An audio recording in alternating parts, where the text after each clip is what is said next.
he?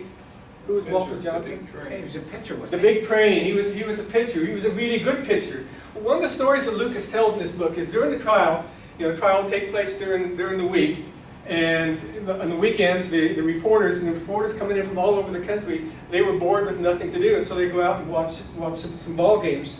And it happened there was this local, I think it was really just a semi-pro team, had this kid named Walter Johnson pitching for him, and he was really, really good. And one of these reporters was friends with a man named Clark Griffith, who owned the Washington Senators, who then was a team in the American League. And he said, wrote back to Griffith, said, you ought to take a look at this kid, Walter Johnson. And so Griffith, basically signed Johnson and brought him back to Washington. He became the second most winning pitcher of all time. I think 412, 414 victories. Second only to Cy Young in all of baseball history. Discovered as a sort of byproduct of this trial. That's just one of the neat little asides that Lucas does in this book. Another aside that talks about McParland and the Pinkertons, and he's got like it seems like a 30 or 40 page background of who the Pinkertons were and who McParland was and so forth. This wonderful story, and it's a fascinating book. And the sad thing is, the story, when this book was in press in 1997, apparently it hadn't quite been published, but Lucas was such a perfectionist apparently, and such a personality. He thought the book was no good at all. He committed suicide before the book was even published, and I think it really is a masterpiece of historical writing. It's just a shame. But anyway, back to the story here.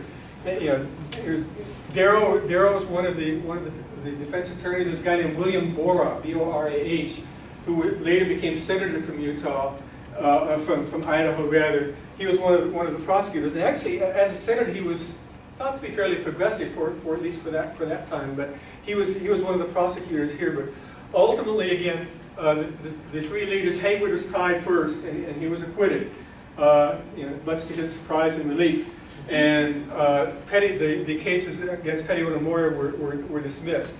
But the whole thing, the publicity that this gave to IWW really was the making of them. It got nationwide attention, and particularly for Bill Haywood. He was offered, big gobs of money to go around on the lecture circuit, go to vaudeville theaters and talk. He didn't want to do that. He said he'd rather stay and organize, stay in the union and organize. So this really is a milestone. It's what got the IWWs on the map a little bit. Another thing that was a feature of their organizing activities for a number of years was what they call free speech campaigns, which gets, I'm of an age where I remember the free speech movements in Berkeley in the early 60s that had it against spiritual ancestral, and probably there were still some old Wobblies around in the 60s that probably some of these folks at Berkeley learned about. But the idea with this was to give the Wobblies a chance to organize, speak in public, get up on a soapbox and speak and try and gain membership. Quite a number of campaigns, and a few of the most notable ones there. Probably Spokane was the most important of these. The strategy, well, more than 20 other campaigns. The strategy here recruited workers from across the nation to fill the jails.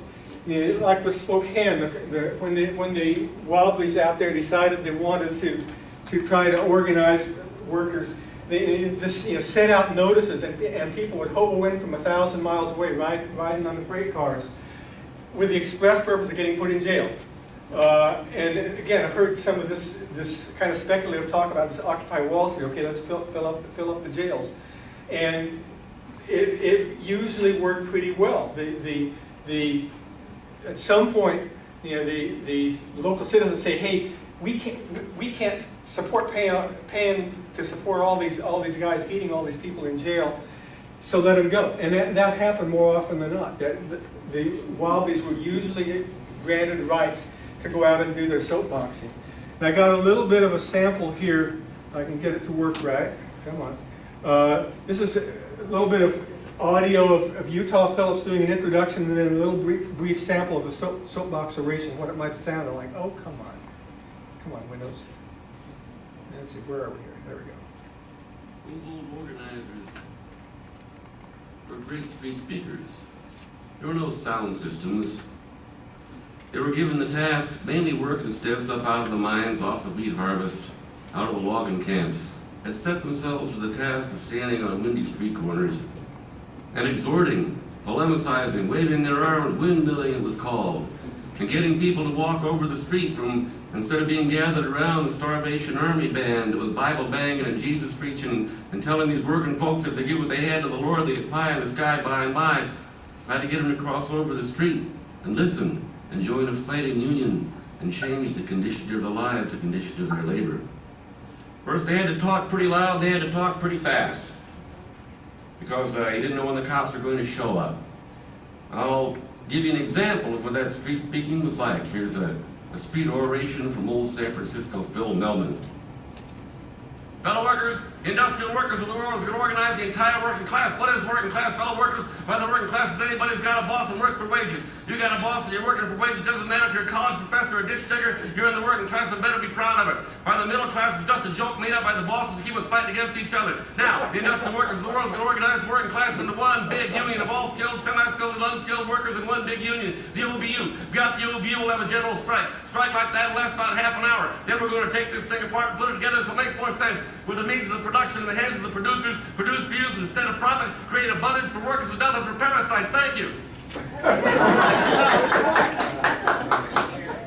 I've seen variations of a story that I know could have been like a worker being recruited to get up on the soapbox and get arrested, but maybe was shy or nervous, or maybe a foreign-born, not a native English speaker, that was at a loss for words. I've heard variations on the story about somebody getting up and said, fellow workers and friends, where's the damn cop?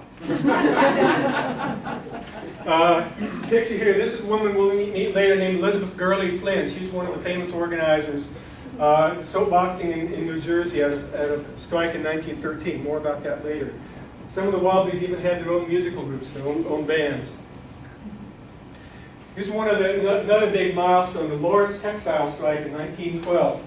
Lawrence, Massachusetts. It's called the Bread and Roses Strike. There's been a poem about bread and roses came out the previous year, and the idea was, hey, the workers, they want bread, but they want roses too. They want enough money to live well. There's a strike against the woolen mills in Lawrence. The state, in its infinite wisdom, had set up a law in January that year, went into effect in January that year, reducing the working week for women and children only, not for men, reducing the working week from 56 to 54 hours. Which was thought to be progress, but of course the mills wanted to reduce the pay to max. Well, already the workers weren't making very much. I looked up some statistics here that the money that they were averaging about $9 a week, which is not, and then I looked up in one of those inflation calculator things, and that would come out to be about $200 a week in today's money. You multiply that, and that's about $10,000 a year. That's not a living wage, so no wonder they were striking. No wonder they wanted roses along with the bread. So it was a big major strike. They called in. First of all, there was a couple of Italian organizers, Joe Ettore and Arturo Giovannitti, who were called in, and they did a good job starting in January. Cold weather there, cold weather. It's snow on the ground for part of the strike. To call them in to organize the strike.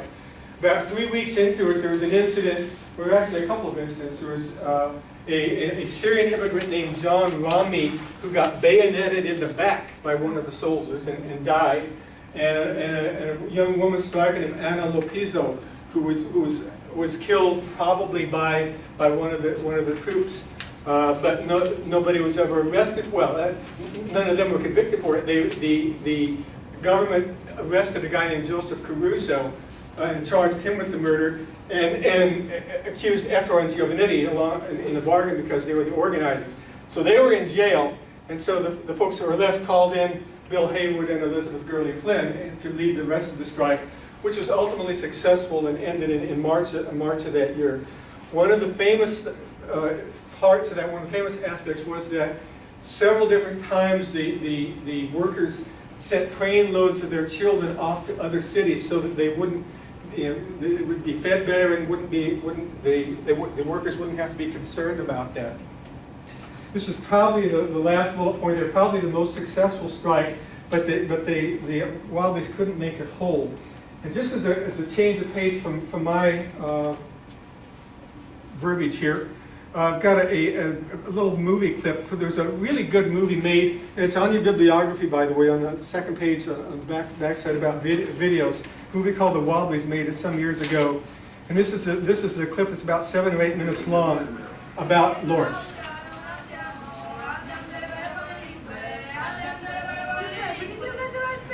No, what about you?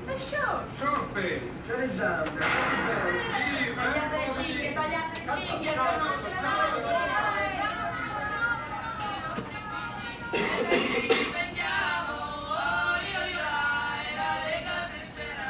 I was on the spinning room, and this bunch, they come upstairs and they stop the belt from the machine. They cut them, and they told us to get out and go home, so we stayed out.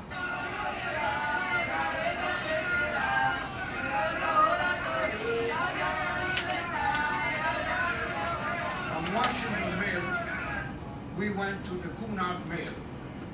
The Cunard Mill, that mill there, tried to get the workers out, all that. So then the workers of the Cunard Mill follow us, or the Washington Mill. From the Washington Mill, we went to the Dock Mill, the corner there. And then from there, we came over to the Wood Mill here, the Wood Mill and the Air Mill. After the strike took place, That's Joe Edward. for Joe Edward, an organizer of the IWW. We had the first mass meeting, made him on the Commons, see? And he spoke to us and said to get together and all, stay together, that we win eventually, see? Greek, Polish people, Lithuanian, Syrians, Portuguese, and then Franco-Belgian and Franco-American. And we formed a general committee and a committee for each nationality. There were 24 nationalities. So that's it, the way the strike began. In the good old picket line, in the good old picket line, the workers are from every place, from nearly every clime. The Greeks and Poles are out so strong, and the Germans all the time. But we want to see more Irish in the good old picket line, in the good old picket line, in the good old. One Saturday, and they were just parading up Essex Street, and they had a lot of children, and the children were being sent to New York to people who would take them and keep them fed and clothed and in school while they were in school. You know, even then, when I think of to separate kids from their families when they were in such dire need and trouble. The mothers were crying, the fathers were crying, they were kissing their kids goodbye and everything.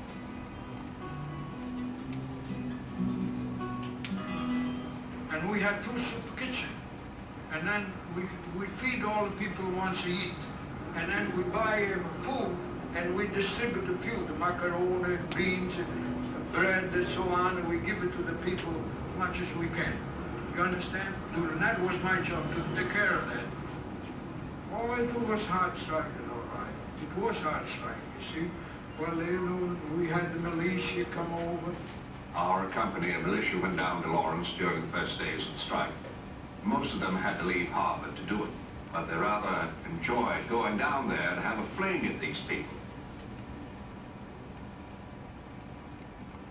Orders were not to shoot until it was absolutely necessary, but then shoot to kill. Many heads were cracked open this first week, but not $1 of damage was done to any of the mills guarded by the soldiers.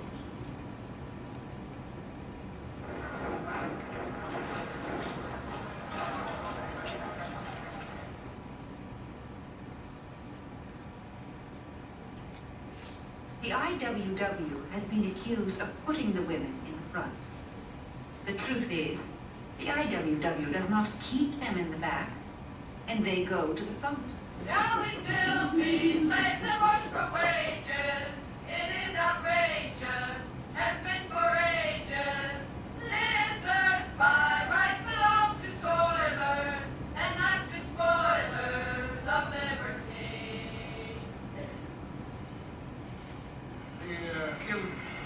Beach, one of the strike, and they accused the Angelo Caruso, one of the strike, of killing her. But a police officer killed Angelo Beach. And they accused the two strike leaders, Joe Apter and Arturo Giovannetti, of inciting to kill. That done not to break the strike. The leader got arrested and the strike continued. After Etta and Giovannetti had been locked up, the IWW Thank you, Bill Gates, yes. sent Big Bill Hayward to Lawrence to take over leadership of the strike. But Hayward, he was a big man, and I can remember him up there in the common, and he, you know, beating his arms up and pounding his fist. I remember that. The IWW advocates violence of the most violent sort. Violence that consists of keeping our mouths shut and our hands in our pockets. In doing this and staying on strike, we are committing the most violent of acts, cutting off our labor. Let them weave cloth with bayonets. And after that, about a couple of weeks afterwards, the mill owner gave up, and we had the meeting with the secretary of the Manufacturer Association, just about 9 weeks after the strike began, and the strike, we settled up the strike. And that's when they call us un-American, I think it's very inconsistent with the idea of American Revolution. So I disagree entirely with the idea that we were foreign now, right? We were foreign. We were born in a foreign country, but we most of us, we love America much more than the owners of the mill did.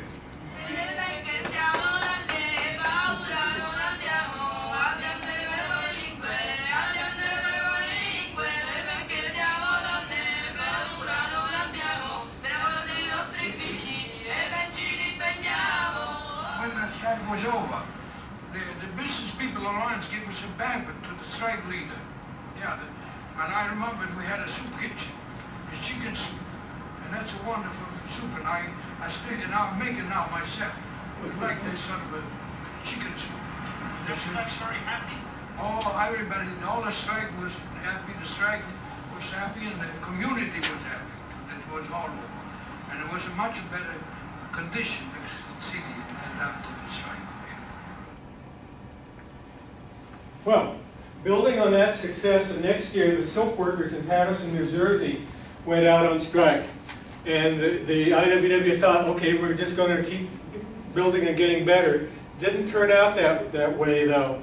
The silk organizations, silk companies were apparently better organized to withstand the IWW organization.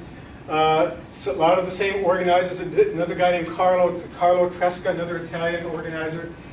Interesting juxtaposition, or not digging for the right word, of a very famous art show, the New York City Armory show. It's an exhibition of modernist art. Got involved with a bunch of Greenwich Village types. Mabel Dodge ran a sort of fashionable bohemian salon in Greenwich Village. John Reed. How many of you ever saw the movie Reds? Came out about 30 years ago. John Reed was played by Warren Beatty. That's the same guy. But they got involved in both the Armory show, putting that on in the first part of the year, and then John Reed got the idea about, hey, let's do a pageant to raise money to demonstrate the plight of the strikers. Patterson, New Jersey, just I think about 20 miles from New York across the Hudson River, and so it was handy for all these New York intellectuals to get involved. And you see, this is the poster that you've seen maybe advertising my presentation here. Was done by a guy named Ralph Chappell. We'll more about him in a little bit too. But the idea was to raise money to support the strikers. This pageant was supposed to depict then for the people in New York what it was like to be on strike. There's like six different chapters, 6 different segments to it. And unfortunately, the bottom line was it was supposed to raise money. It lost money. It lost a couple $1,000s, which was a lot of money for that point, for that time.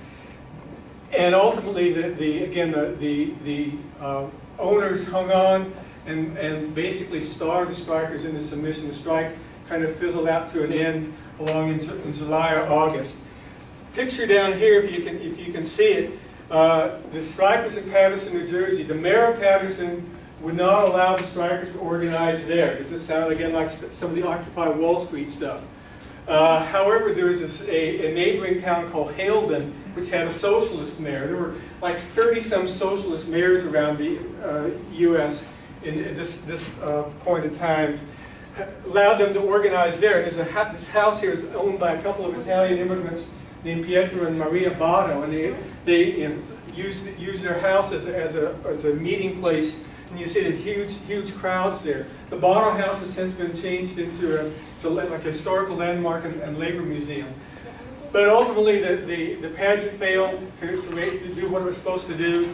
The strike failed, and the IWW was never so strong again in the East. It remained, in fact, gained strength in the Midwest, Plain States, and the West, but really wasn't anything major going on in the East for the rest of its existence. Another sort of big, outrageous milestone event, in 1917, this down in southeastern Arizona, Bisbee, Arizona. A bunch of miners went on strike there against the Phelps Dodge Corporation. This is just after the U.S. had entered World War I. We didn't even really have many troops over in Europe at that point. But the strikers now are, besides being thought of as being anarchists, they're accused of being pro-German, and aside from being IWWs. And so the mine owners and the powers that be. No, you said that the media or whoever, the government was accusing Wobblies of being anarchists, but it's my understanding that there were a lot of anarchists that were involved. There were some. I mean, Wobblies weren't homogeneous. That was maybe another one of the weaknesses there. Some were more socialistically inclined and had some splits, and some were anarchists, some they really wanted a revolution. So, but there's again a later definition of I love this definition of anarchist. An anarchist is somebody who doesn't need a cop to tell him what to do, and that probably fits some of what was going on there. But they rounded up, the company organized about 2,000 vigilantes, and they've all put on white armbands so they can recognize each other, because early morning, like 6 o'clock in the morning, they went around town rounding up all known IWWs and anybody that they thought might be sympathetic with them. Rounded them up, marched them down to the local ballpark, then herded them onto boxcars on a train, shipped them 170 some miles east, and dropped them in the New Mexico desert. Fortunately, they weren't too far from a military base, and the soldiers there actually rescued them, saved their lives. But again, just an outrageous miscarriage of justice. There were hearings held, and the vigilantes' action was thought to be totally illegal, but nobody was ever punished for it. How surprising is that? Unions were kept out of Bisbee for a long time thereafter, but just the very threat of them helped their working conditions improve. Now the turning point, when things started to go bad for the Wobblies. Like I said, I'm going to run over. Sorry about that. If you have to leave at 3, that's fine. If you can stay on, I think it'll be worth it for you. 1917-18, the turning point in the history of the Wobblies. Of course, the Russian Revolution happening, and America entering the Great War at that point.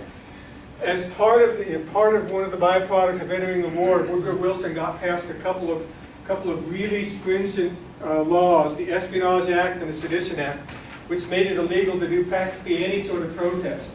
There's roundups of subversives of all kinds. Eugene Debs, who had by this point he'd run for president 4 times, he was arrested. He was up in Canton, Ohio, in fact, giving an anti-war speech. He was arrested for that. I think he was sentenced to 10 years in Atlanta Federal Penitentiary. In 1920, while he was sitting in Atlanta Federal Penitentiary, he ran for president again and got almost 1 million votes. So pretty amazing. Raids on a lot of the IWW headquarters. Here's what it looked like after the raid on the New York headquarters. Lots of trials that took place, particularly in Chicago. That's where most of the main leaders were. including Haywood. Again, baseball. Anybody, if I say Kennesaw Mountain Landis, does that ring a bell with anybody? Baseball? Commissioner. Another baseball fan. He became, in 1920, he became commissioner of baseball in the aftermath of the Black Sox scandal in the 1919 World Series. He was the judge here, and there were about, I think there were, in the Chicago trial, there were 101 Wobbly defendants, and he sentenced them to a cumulative total of a little over 800 years in prison, ranging from a few months to 20 years, depending on who they were and what he thought they'd done. One of the Wobblies, a black longshoreman from Philadelphia named Ben Fletcher, said, "I think there's something wrong with Judge Landis's grammar today. His sentences are too long." Anyway, these guys went to jail for a while. Then a lot of them got out on bond. Bill Haywood got out on bond. Haywood wound up, I think 1920 or 21. He was being threatened. He knew he was being threatened with being rearrested, and he fled the country. He fled to Russia, which pissed off a lot of the people who were still languishing in prison. But he fled to Russia, where he died in 1928. But this was a real, the government in these raids, they gathered like 5 tons of literature from the different Wobbly headquarters, and it was really, was a starting point to breaking the back of the movement. So just it's hard to know where to fit in the slide here, but just as a general, the general strike was one of the ideals of the Wobblies. Now, I guess the reason I put it in here chronologically is that probably the most famous general strike happened in Seattle in 1917. And the idea was, okay, not just one company, not just one industry, but the ideal was for the whole country to go out on strike. And like the little snippet you heard from Utah Phil, put this thing back together and make it work better. This is a strike poster from this year in Madison, Wisconsin. So the idea is still alive. Another big event in 1919, the Centralia, Washington Armistice Day, 1919, 1 year after the Great War ended. A bunch of American legionnaires attacked the IWWs. They caught a lot of them. One of them, a guy named Wesley Evers, fled. They caught up with him, castrated him, hung him from a bridge. So he was along with Joe Hill, who we'll get to in a minute, was one of the great Wobbly martyrs. Again, just a quick summation here about the IWW after the Great War. I've already suggested about them being demoralized, imprisoned, fleeing the country, changing the sympathies. Elizabeth Gurley Flynn, we'll see more about her in a few minutes. She changed her sympathies. She became in 1920 one of the founders of the ACLU, and later became a communist. Others remained in jail as long as 1940. Probably the most crucial thing actually happened in 1924 is that the Wobblies, despite all this repression, gained in numbers. They probably, in the early 20s, I've seen that their total paid membership got up to about 100,000, which is probably as high as it ever got. Probably several times that in terms of sympathizers. But they're active in a small way for the next several decades. A revival of interest started happening in the 60s, and it's, they're still kind of percolating along today. And as I said on the bibliography, there's a vast amount of stuff that's published about them. Now, a few of the people. Joe Hill's, if anybody's heard of any Wobbly at all, it's Joe Hill. His real name was Joel Emanuel Hägglund. He was from one town, I can't even pronounce it, Gavla in Sweden. Came to this country around 1901, migrant laborer, dock worker, joined the Wobblies. In really a pretty short career, then he was executed in 1915. He wrote many of the IWW songs, including one you're going to hear in just a minute. He was in early 1914 in Salt Lake City, Utah. There was a fairly well-known grocer who was murdered, a guy named Morrison was murdered. And Joe Hill was in town organizing, working for the Wobblies. And again, the local officials thought, okay, this is a good time to frame him.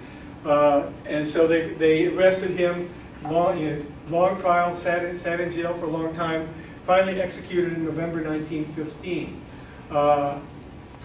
Most likely a miscarriage of justice, but it's one of those things like the Kennedy assassination. Nobody really knows what happened, but the most guesses are that he didn't do it. I want to play a song for you. He was a songwriter, so this is his most famous song. This is the first song of his that was published in a Little Red Songbook. Little Red Song. Long-haired preachers come out every night. I try to tell you what